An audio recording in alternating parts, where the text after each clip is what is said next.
Welcome to The Last Breakfast. Please enjoy the video. In this video, I will show you how to remove Ram 2500 headlights. First, ensure you have a ratchet, an extension, and a 10mm socket ready.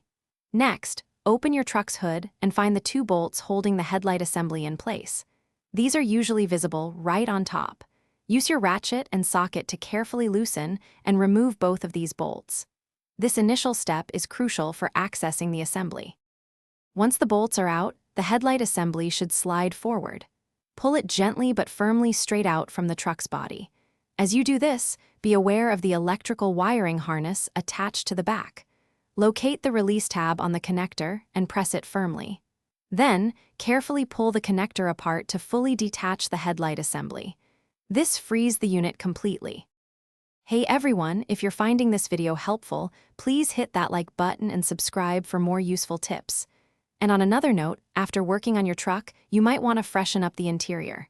Life's too short for a stinky car. Grab a little Tree's Black Ice Air Freshener. It's a classic for a reason. You can find the link and other deals in the description below. Now, let's get back to the video. After disconnecting the wiring, your headlight assembly is now completely free. Take a moment to inspect the surrounding area for any other clips or hidden fasteners, though typically there aren't any. Place the removed headlight assembly somewhere safe and clean to prevent damage. Remember, putting the new or repaired headlight back in is just the reverse of these steps. It's a straightforward process. Thanks for watching. If this was helpful, leave a like and consider subscribing. See you next time.